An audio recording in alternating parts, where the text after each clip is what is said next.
బబ్బు ఇమ్రాన్ అన్నకి బైక్ నడపడం ఇష్టం లేదు. ఇమ్రాన్ అన్న బబ్బును బైక్ నడపొద్దు అని తరచుగా కొడుతూ ఉండేవాడు. దీంతో బబ్బు ఒక ప్లాన్ వేశాడు. ఇమ్రాన్ అన్న వాళ్ల నాన్నతో డీల్ సెట్ చేసుకున్నాడు. మీ అబ్బాయి నన్ను బైక్ నడపనివ్వట్లేదు, నడిపితే ఊరికే కొడుతున్నాడు, మీరు నా తరపున ఉండండి, మీ అబ్బాయిని మీరు కొట్టాలి, నన్ను ఏమన్నా అని బబ్బు ఒప్పందం చేసుకున్నాడు.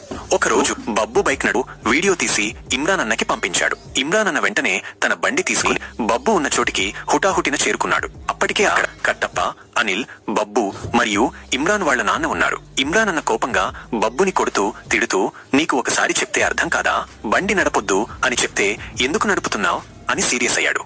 అప్పుడు బబ్బు నవ్వుతూ, ఏయ్ ఎందుకు కొడుతున్నావు, నా వెనక ఎవరున్నారో తెలుసా, పులి ఉన్నాడు, మీ నాన్న అని సమాధానం ఇచ్చాడు. అంతేకాకుండా ఇమ్రాన్ అన్న వాళ్ల నాన్నని ఇమ్రాన్ ను ఆపమని సైగ చేశాడు. ఇమ్రాన్ అన్న వాళ్ల నాన్న వెంటనే ఇమ్రాన్ గల్లా పట్టుకుని, ఎందుకురా బబ్బుని సతాయిస్తున్నావు, బండి నడిపితే ఏమైతది, ఇక్కడే కదా తిరుగుతున్నాడు, నడపని అని బబ్బుకు మద్దతుగా మాట్లాడాడు.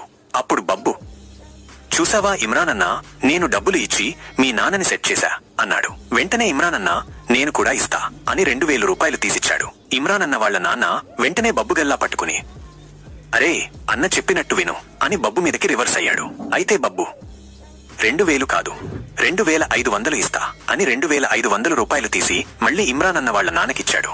అప్పుడు వాళ్ల నాన్న మళ్లీ ఇమ్రాన్ అన్న గల్లా పట్టుకున్నాడు. ఇమ్రాన్ అన్న, నేను 3000 ఇస్తా, వాడిని పట్టుకో అని చెప్పాడు. ఇలా ఒక్కొక్కరు డబ్బులు పెంచుకుంటూ 5000, 10,000 వరకు ఇమ్రాన్ అన్న వాళ్ల నాన్నకి ఇచ్చారు. చివరికి బబ్బు డబ్బులు తిరిగి ఇవ్వమని ఇమ్రాన్ అన్న వాళ్ల నాన్నని కోరాడు. కానీ అతను ఇవ్వకుండా చాలా విసిగించాడు. అటూ ఇటూ పరిగెత్తాడు. నువ్వు చెప్పిన పని చేశాను కదరా, ఇంకేంటి మళ్లీ ఎందుకు అడుగుతున్నావు డబ్బులు అని తిడుతూ నవ్వుకుంటూనే ప్రశ్నించాడు.